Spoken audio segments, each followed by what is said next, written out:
اعوذ بالله من الشیطان اللعین الرجیم. بسم الله الرحمن الرحیم و صلی الله علی محمد و آله الطاهرین. اللهم صل علی محمد و آل محمد و عجل فرجهم. جلسات قبل در مورد خانه خدا و تجدید بنای اون خانه صحبت شد و عرض شد در سال 30 عام الفیل خانه خدا به همراه پیغمبر تجدید بنا شد. خانه قبل از بنای مجدد سقف نداشت، اما این بار خانه خدا مسقف شد. 2 درب داشت، اما 2 دربش تبدیل به 1 درب شد و کمی از طول و عرضش کاسته شد. به عبارت دقیق تر کمی کوچیکتر شد. قبلا حجر اسماعیل داخل در خانه خدا بوده، اما موقع بازسازی پول حلال دیگه نداشتن، لذا کم آمد. کسانی که دوست دارن مطالب رو بشنون رجوع کنن به جلسه قبل. اما در مورد ولادت امیرالمؤمنین در خانه خدا سوال مطرح میشه: آیا اساساً کسی در خانه خدا متولد شده است یا خیر؟ 2. اگر کسی متولد شده اون شخص کیست؟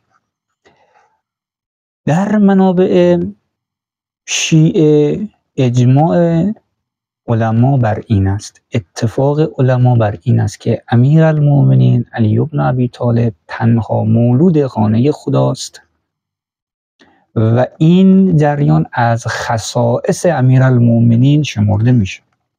شما این مطلب رو میتونی از بزرگانی چون شیخ مفید در کتاب الارشاد، میتونی از شیخ صدوق در معان الاخبار، میتونی در کافی که برای کلینی است، میتونی از شیخ طوسی، از همه این بزرگان در کتاب خودشون ببینید که این جریان نقل شده که امیرالمؤمنین در خانه خدا به دنیا آمد.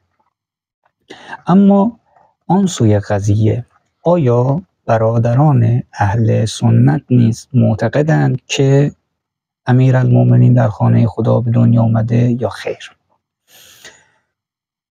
عزیزان دل، برادران اهل سنت در پی این آمدن که موضوع رو کمی سانسور کنند، یا اصل قضیه رو بیان نکردند یا کمی دستکاری کردن در جزئیاتش. مثلا ما در کتاب خودمون در معان الاخبار شیخ صدوق میبینیم که گزارشی نقل میشه در این مورد که عباس عموی پیغمبر همراه با اشخاصی پشت خانه خدا نشسته بودند، دیدند فاطمه بنت اسد سلام الله علیها وارد بر خانه خدا شد، دستشو کوبید به دیواره خانه خدا و از خداوند این رو مسئلت داشت که وضع حملش رو آسان بگردونه.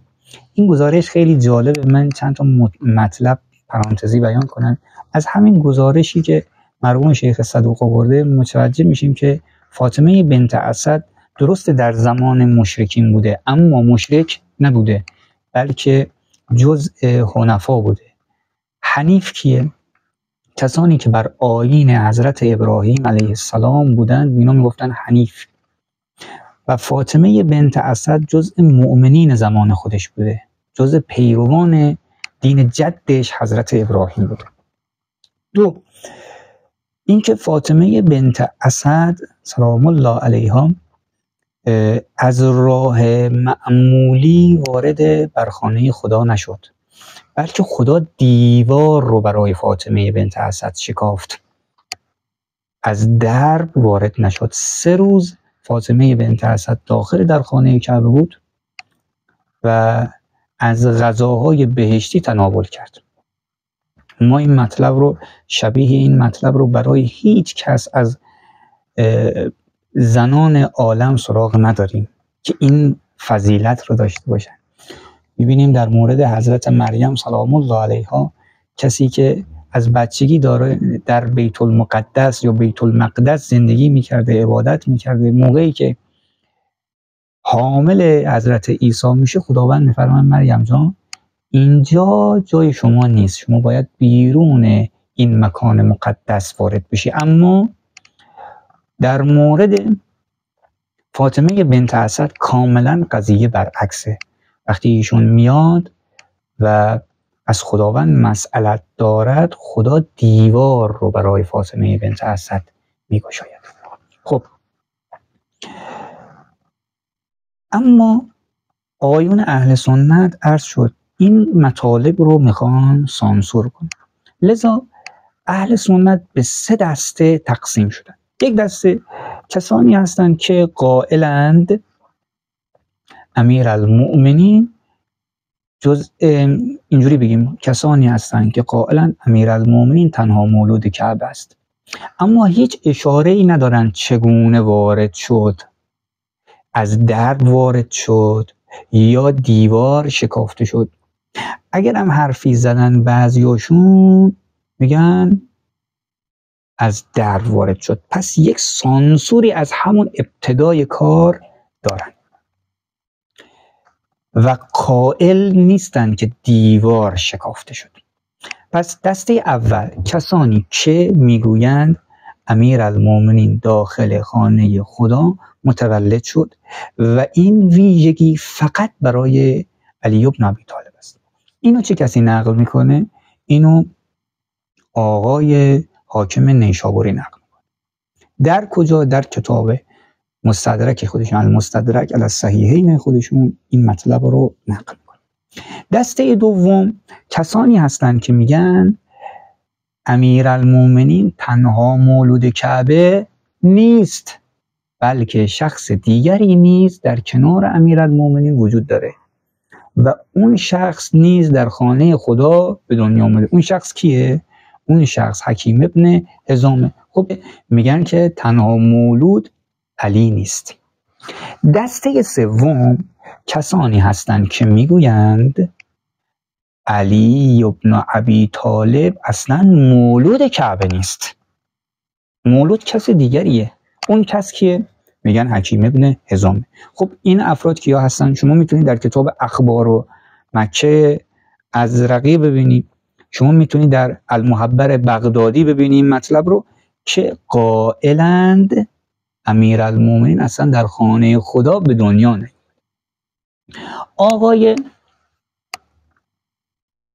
ابن ابی الحدید در کتاب خودش در شرح نهج البلاغه ابن ابی الحدید اینگونه میگوید که شیعیان گمان میکنند که امیرالمؤمنین علی بن ابی طالب در خانه خدا به دنیا اومده. من میخوام یک جوابی به آقای ابن ابی الحدید بدم.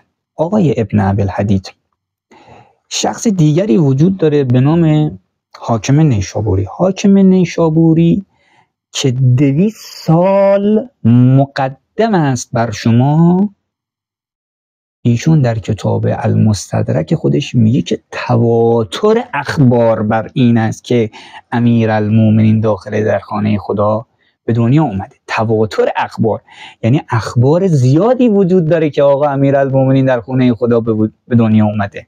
شما چگونه این حرفو میزنی که میگیم ما گزارشی ندیدیم؟ چطور حاکم نیشابوری میبینه شما نمیبینی؟ آقایون عزیزانی که دوست دارن پژوهش داشته باشن در مبحث منبع، این کتاب المستدرک یک کتاب خیلی مهمه. چرا؟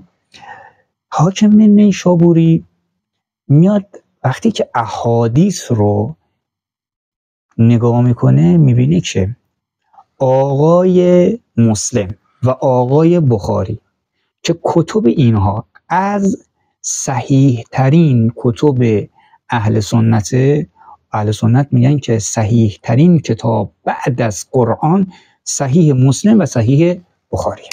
خب میاد میبینه که آقای مسلم یک سلسله ملاکات و یک سلسله معیارهایی داره برای برگزیدن یک حدیث. برای اینکه یک حدیث رو انتخاب کنه داخل کتاب صحیح خودش بیاره یک سلسله معیارهایی داره. آقای بخاری هم یک سلسله معیارهایی داره تا یه حدیث رو برگزیند و داخل در کتاب خودش کنه. اما یه سلسله احادیثی وجود داره که معیارهای مسلم و بخاری رو داره، اما این دو تا آقا این احادیث رو داخل در کتاب صحیح خودشون نکردن. یعنی حدیثی طبق معیار، طبق میزان و ملاک مسلم میبایستی وارد در کتاب صحیح مسلم بشود، اما اون حدیث داخل در اون کتاب نشده. آقای حاکم نیشابوری اومد چیکار کرد؟ اومد کتابی نوشت به نام المستدرک علی الصحیحین که احادیثی رو آورد داخل در این کتاب که میگه آقا این مسلم و بخاری این احادیث رو ندیدند یا اینکه دیدن نیاوردن، اما معیار همون معیاره، اینا میبایستی داخل در کتاب صحیح مسلم و بخاری آمده باشه. پس جوابی عرض شد خدمت آقای ابن ابی‌الحدید که آقای ابن ابی‌الحدید شما چگونه میگی ما روایتی ندیدیم در حالی که حاکم نیشابوری اونم در چه کتابی؟ در کتاب المستدرک علی الصحیحین خودش میاد ادعای تواتر گزارشات و اخبار در این باب میکنه. احادیث خیلی زیادن، شما ندیدی یا میخوای خودتو به جهالت بزنی؟ خب من یه سوال دارم. از کی؟ از آقایون اهل سنت. آقایون اهل سنت لطفاً به این سوال من پاسخ بدید. سوال چیه؟ شما میگید که آقا امیرالمؤمنین تنها مولود کعبه نبوده یا اصلاً مولود کعبه نبوده؟ دسته دوم و سوم کسانی که میگفتن امیرالمؤمنین تنها مولود کعبه نیست بلکه حکیم ابن حزام است. دسته سوم گفتن که فقط حکیم ابن حزام داخل در خانه کعبه متولد شد. سوال بنده اینه که وقتی که ما میگیم علی ابن ابی طالب داخل خانه خدا به دنیا اومده و اینو جز خصائص میدونیم، خب میگیم که خداوند یک معیارها و ملاکات و امتیازاتی علی ابن ابی طالب داشته و میخواسته به نوعی این فرد بزرگوار رو شاخص قرار بده. بگید ببینید ایشون کیه؟ خب سوال اینه که شما آقایون اهل سنت قائلید که علی ابن ابی طالب جزء اولین مسلمانان مرد بود، قائلید که عدالت علی بی‌نظیر بوده، قائلید که پسر عم پیغمبر بوده، قائلید که خلیفه پیغمبر بوده. منتها ما میگیم خلیفه بلافرض، شما میگید نه خلیفه چهارم. باشه قائلید که در زهد و تقوا نظیری نداشته، قائلید که تنها فرزند پیغمبر فاطمه زهرا سیدة نساء العالمین همسر امیرالمؤمنین بوده. خب ما این ویژگی ها رو برای امیرالمؤمنین طبق ملاکات، معیارها، گزارش های خود شما میگیم آقا امیرالمؤمنین چنین معیارهایی داشته و خداوند میخواسته به مردم بنمایاند که ببینید علی کیست. من هم برای او احترام قائلم که ایشان در خانه من در کعبه به دنیا بیاد. سوال اینه آقایون اهل سنت، برادران بزرگوار، حکیم ابن حزام چه خصوصیت و ویژگی داشته که خداوند به نوعی میخواسته اینو بولد کنه؟ چه خصوصیتی داشته؟ الا اینکه ذم حکیم ابن حزام در کتب ما نه، در کتب خودتون آمده. دقت بفرمایید.